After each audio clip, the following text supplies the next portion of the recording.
Les amis, Christ est ressuscité et nous avons encore des problèmes de technique. Désolé pour ces soucis, en espérant que vous avez eu la patience de rester et pour que nous puissions vivre ensemble ce deuxième jour, ce troisième jour même de la neuvaine à la divine miséricorde. Alors, dans la joie de Pâques, nous allons redire une prière et je vais sans plus tarder dire un petit mot ensuite sur ce tableau qui est devant nous. Ce tableau qui fait partie des 5 éléments que Jésus a confiés à Sainte Faustine pour vivre cette dévotion à la divine miséricorde. Il y a d'une part le tableau, puis la neuvaine que nous faisons, le dimanche de la miséricorde, qui est donc dimanche prochain, le chapelet de la miséricorde que nous faisons à chaque fois, et l'heure de la miséricorde, heure à laquelle nous nous retrouvons, puisque c'est à 15 heures. Donc j'aurai l'occasion au cours de cette neuvaine, de revenir sur chacun de ces éléments de la dévotion à la divine miséricorde. Et en même temps, ce sera l'occasion aussi, avant notre prière du chapelet, de parler, d'aborder d'autres points concernant justement cette miséricorde, toujours en lien soit avec Sainte Faustine, soit avec Saint Jean-Paul II, et toujours avec la parole de Dieu. Nous redisons à notre Père pour nous continuer à nous remettre dans cette attitude de disponibilité au Seigneur. Notre Père qui es aux cieux, que ton nom soit sanctifié, que ton règne vienne, que ta volonté soit faite sur la terre comme au ciel. Donne-nous aujourd'hui notre pain de ce jour.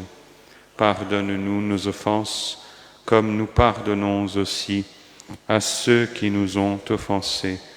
Et ne nous laisse pas entrer en tentation, mais délivre-nous du mal. Alors ce tableau que vous voyez, qui sera sous nos yeux et que vous avez sans doute chez vous, est un tableau qui a été peint à la demande de Jésus lui-même, puisque Jésus apparaît un jour à Sainte Faustine et lui dit, enfin c'est elle qui écrit plutôt dans son petit journal, un soir, alors que j'étais dans ma cellule, je vis Jésus vêtu d'une tunique blanche, une main levée pour bénir, la seconde toucher son vêtement sur la poitrine. De la tunique entr'ouverte sur la poitrine sortaient 2 grands rayons, l'un rouge, l'autre pâle. Après un moment, Jésus me dit, peins un tableau selon l'image que tu vois, avec l'inscription « Jésus, j'ai confiance en toi ». Je désire qu'on honore cette image, d'abord dans votre chapelle, puis dans le monde entier. Donc ça a été une demande que Jésus a faite explicitement, mais il a dû revenir souvent sur cette demande, puisque Sainte Faustine n'a pas pu réaliser tout de suite ce tableau. D'abord, elle a essayé elle-même de peindre, elle a réalisé qu'elle n'arrivait pas, elle a cherché une sœur dans son couvent qui était capable de le faire, et c'était toujours pas très réussi, et c'est finalement grâce à son confesseur, le père Sopoco, qui est bienheureux et qui a permis donc à un peintre de pouvoir commencer cette œuvre sur ce que Sainte Faustine disait à propos de ce qu'elle avait vu, comment elle avait vu Jésus. Alors, ce tableau, vous l'avez peut-être sous forme de tableau chez vous aussi, peut-être simplement sous forme d'image, mais Jésus dira bien à propos de cette œuvre que ce qui compte, ce n'est pas d'abord la qualité artistique, mais c'est ce qu'il veut donner à travers cette œuvre, à travers cette représentation, cette image. Il veut donner des grâces. Il disait à Sainte Faustine, « Je donne aux hommes un vase avec lequel ils doivent venir puiser la grâce à la source de la miséricorde. » Ce vase, c'est cette image avec l'inscription « Jésus, j'ai confiance en toi ». Et par cette image, dit-il, j'accorderai beaucoup de grâce aux âmes, que chaque âme ait donc accès à elle. Que chaque âme ait accès à elle. Que nous puissions vraiment regarder la façon dont Jésus veut se donner à nous et nous communiquer ses grâces.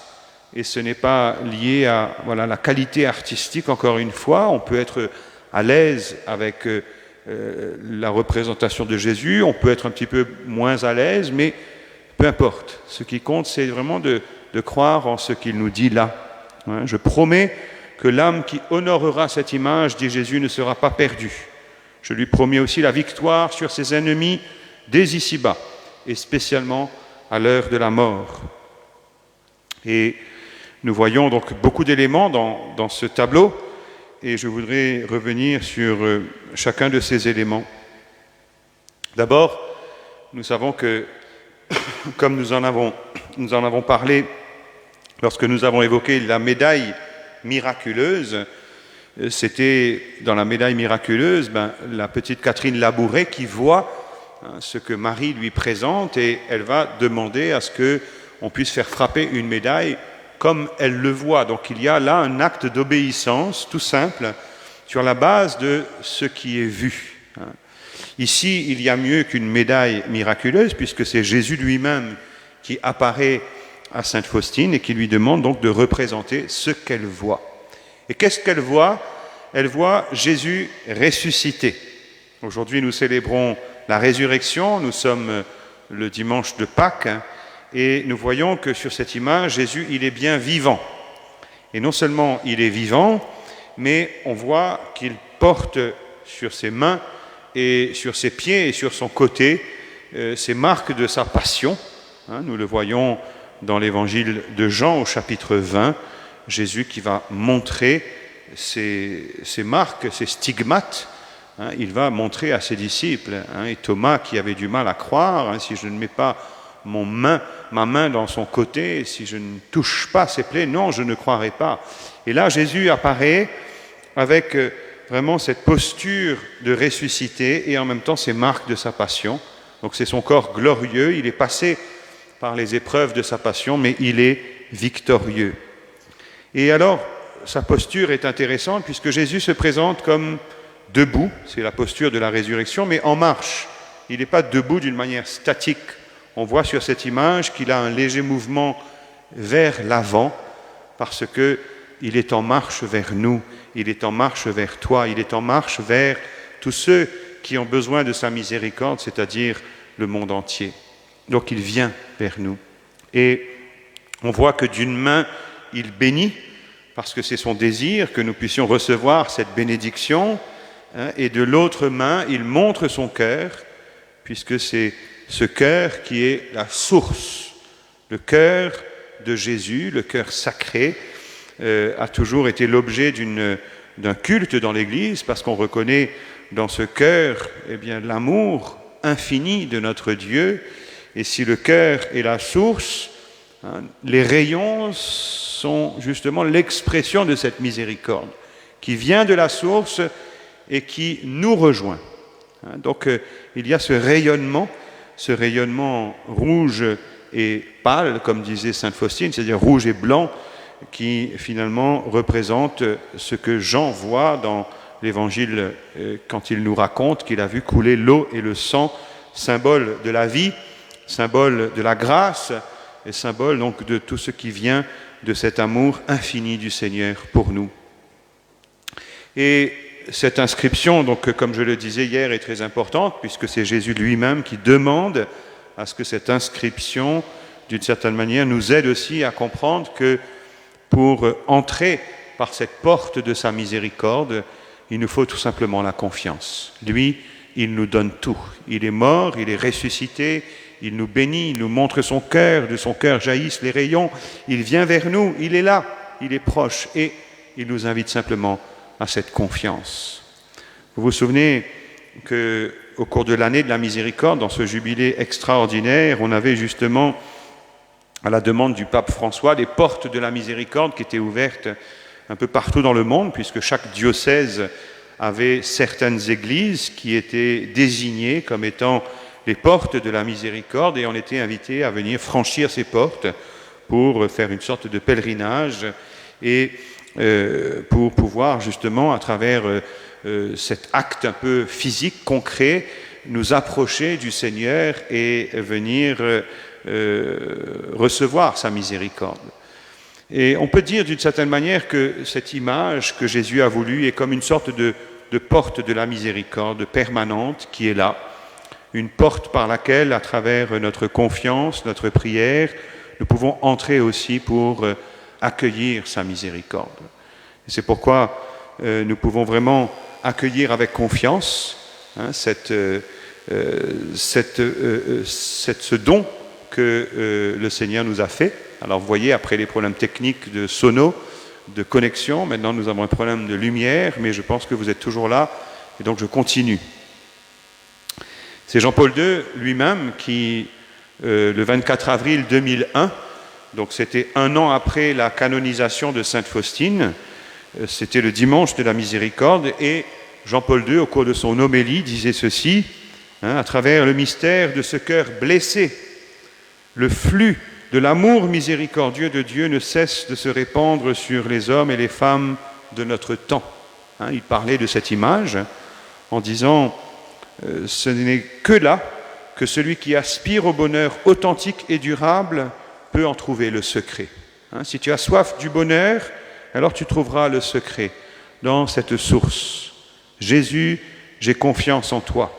Cette prière chère à tant de fidèles, disait le pape, exprime bien l'attitude avec laquelle nous pouvons nous aussi nous abandonner avec confiance entre tes mains, ô Seigneur, notre unique Sauveur.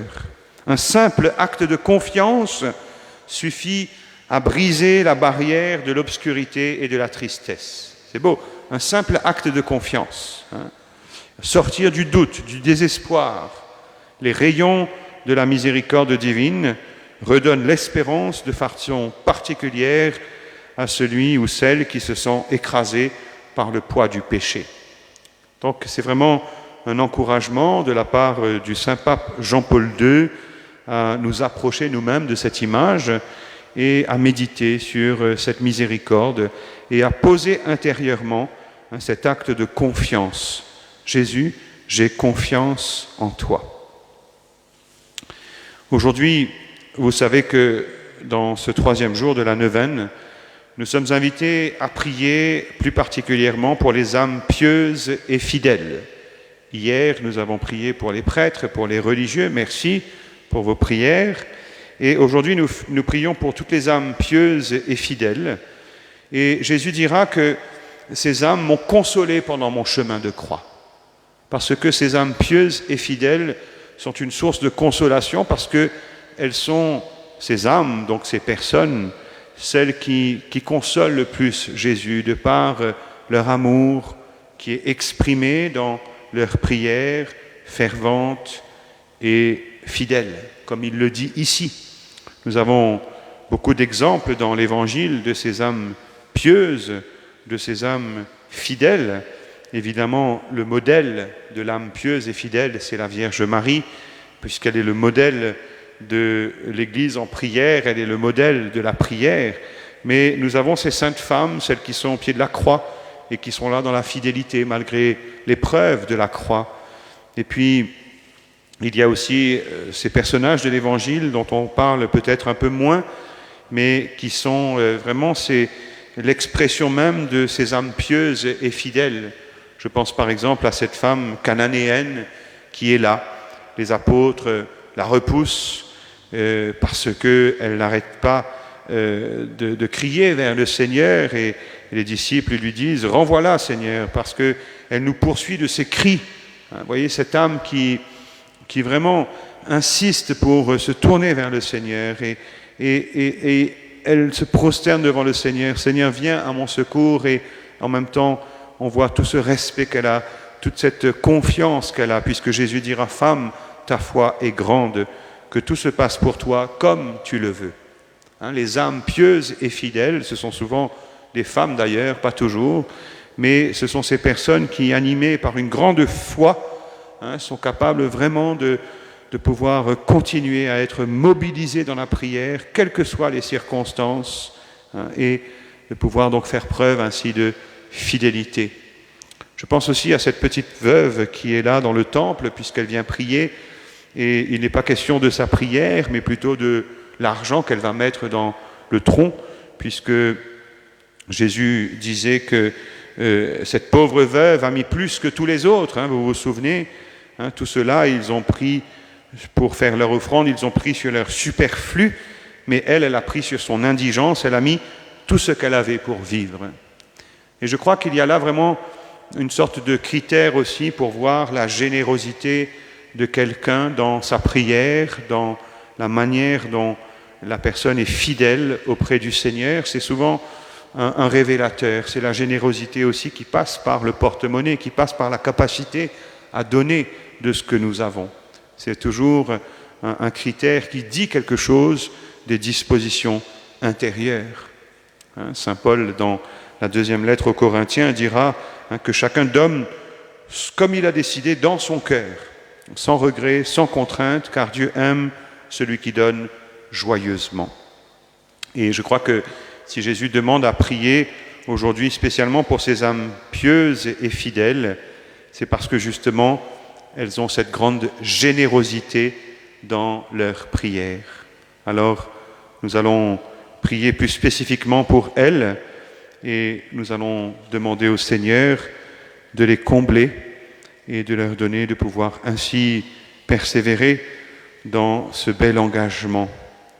J'avais voulu aujourd'hui, mais le temps a été un peu raccourci, vous parler un petit peu aussi de ces temps que nous vivons. Je le ferai donc plutôt demain ou après-demain, puisque je parlais tout à l'heure de cette icône comme d'une porte de miséricorde.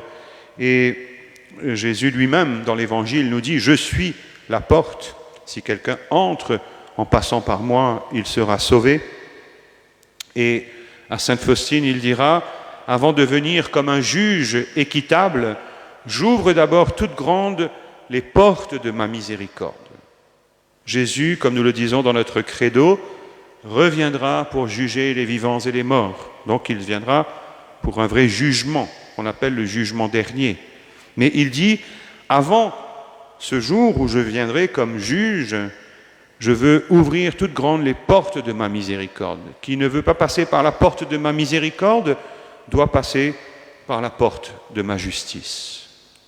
Alors c'est vraiment une invitation aussi à découvrir que nous sommes dans un temps particulier qui est vraiment un temps de miséricorde où nous voyons effectivement qu'il y a beaucoup de péchés qui abondent et qui peuvent nous déstabiliser, mais là où le péché abonde, la grâce surabonde, c'est-à-dire que plus il y a cette révolte du péché dans le monde, et plus Dieu va élargir cette porte de sa miséricorde pour que beaucoup puissent venir à lui et avoir cette possibilité de se laisser toucher. Alors nous prions en communion les uns avec les autres et avec toute l'Église, tous ceux qui sont mobilisés en ce dimanche de Pâques. Nous prions pour tous ceux qui en ce moment à travers le monde font cette neuvaine à la divine miséricorde. Au nom du Père et du Fils et du Saint-Esprit. Amen. Seigneur Jésus, nous te remercions pour ce jour où nous célébrons ta résurrection. Nous te remercions d'être sorti victorieux du tombeau. Merci Seigneur de continuer à nous rejoindre dans ton immense miséricorde, cette miséricorde que nous voulons implorer particulièrement aujourd'hui pour toutes les âmes pieuses et fidèles. Comme tu le disais Seigneur, ces âmes t'ont consolé durant ton chemin de croix. Elles ont été une goutte de réconfort au milieu d'un océan d'amertume. Aujourd'hui, nous voulons les immerger dans l'océan de ta miséricorde.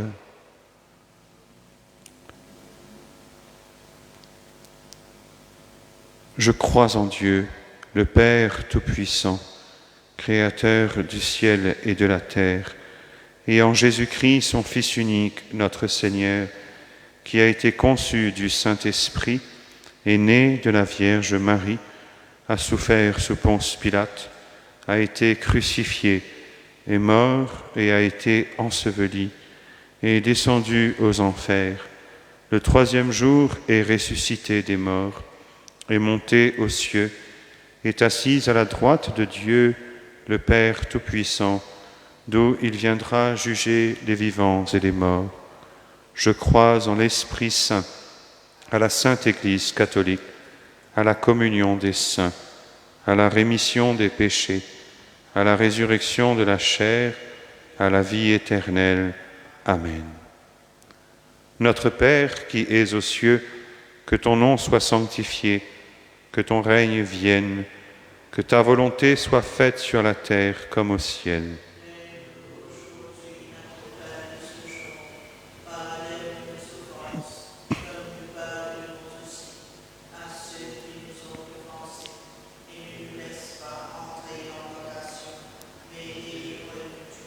Je te salue Marie, pleine de grâce, le Seigneur est avec toi. Tu es bénie entre toutes les femmes, et Jésus, le fruit de tes entrailles, est béni.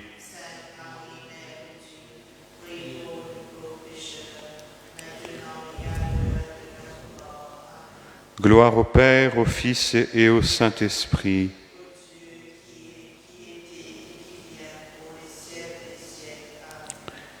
Je vous invite aujourd'hui à reprendre un tout petit refrain très simple après chaque dizaine. Je le prends une fois déjà et vous pouvez le mémoriser. La miséricorde du Seigneur, à jamais je la chanterai. Père éternel, je t'offre le corps et le sang, l'âme et la divinité de ton Fils bien-aimé, notre Seigneur Jésus-Christ, en réparation de nos péchés et de ceux du monde entier. Par sa douloureuse passion, sois miséricordieux pour nous et pour le monde entier. Par sa douloureuse passion, sois miséricordieux pour nous et pour le monde entier. Par sa douloureuse passion, par sa douloureuse passion, par sa douloureuse passion, par sa douloureuse passion, par sa douloureuse passion, par sa douloureuse passion, par sa douloureuse passion, par sa douloureuse passion, la miséricorde du Seigneur, à jamais je la chanterai.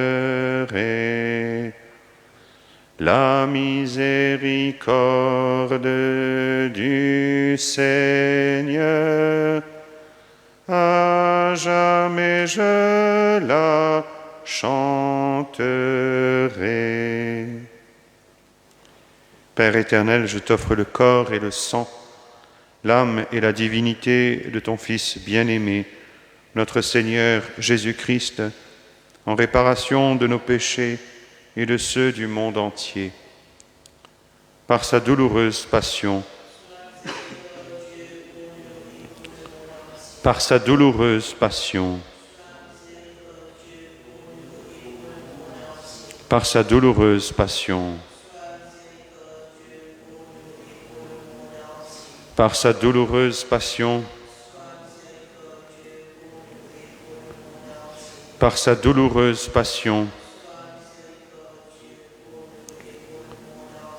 par sa douloureuse passion,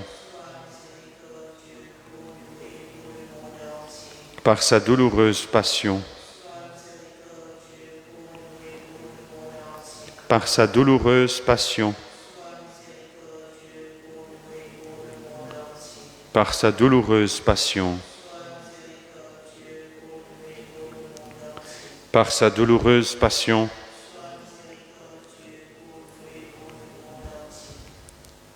prière de Sainte Faustine. Très miséricordieux Jésus, toi qui accordes à tous avec surabondance les grâces de ta miséricorde, reçois-nous dans la demeure de ton cœur très compatissant et garde-nous en lui pour l'éternité. Nous t'en supplions par l'inconcevable amour dont brûle ton cœur pour le Père céleste. Père éternel, je t'offre le corps et le sang, l'âme et la divinité de ton Fils bien-aimé, notre Seigneur Jésus-Christ, en réparation de nos péchés et de ceux du monde entier. par sa douloureuse passion, par sa douloureuse passion, par sa douloureuse passion, par sa douloureuse passion, par sa douloureuse passion, par sa douloureuse passion, par sa douloureuse passion, par sa douloureuse passion, par sa douloureuse passion, par sa douloureuse passion. La miséricorde du Seigneur, à jamais je la chanterai. Père éternel, je t'offre le corps et le sang, l'âme et la divinité de ton Fils bien-aimé, notre Seigneur Jésus-Christ, en réparation de nos péchés et de ceux du monde entier. Par sa douloureuse passion, sois miséricordieux pour nous et pour le monde entier. Par sa douloureuse passion, par sa douloureuse passion, par sa douloureuse passion, par sa douloureuse passion, par sa douloureuse passion, par sa douloureuse passion, par sa douloureuse passion, par sa douloureuse passion, par sa douloureuse passion.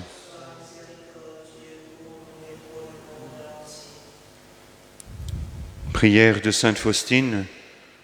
Père éternel, regarde avec miséricorde les âmes fidèles, héritage de ton Fils, et par sa douloureuse passion, accorde-leur ta bénédiction. Entoure-les de ta constante protection, afin qu'elles ne perdent ni l'amour, ni le trésor de la sainte foi, mais qu'avec le cœur des anges et des saints, elles glorifient ton infinie miséricorde pour les siècles des siècles. Amen. Père éternel, je t'offre le corps et le sang, l'âme et la divinité de ton Fils bien-aimé, notre Seigneur Jésus-Christ, en réparation de nos péchés et de ceux du monde entier, par sa douloureuse passion, par sa douloureuse passion, par sa douloureuse passion, par sa douloureuse passion, par sa douloureuse passion, par sa douloureuse passion, par sa douloureuse passion, par sa douloureuse passion, par sa douloureuse passion, par sa douloureuse passion,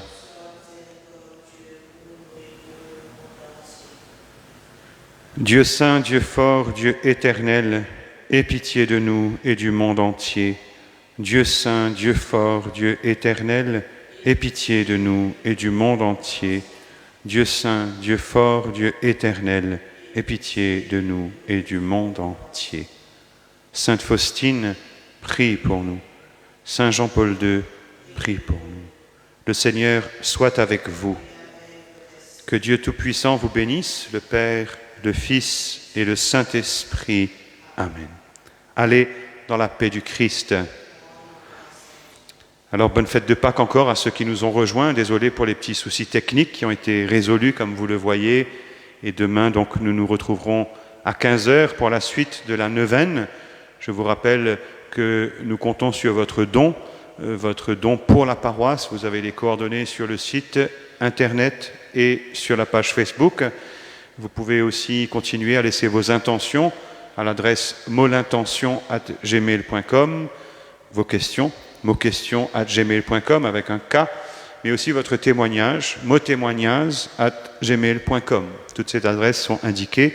Je vous souhaite une bonne fête de Pâques et à tout de suite pour ceux qui restent pour la messe.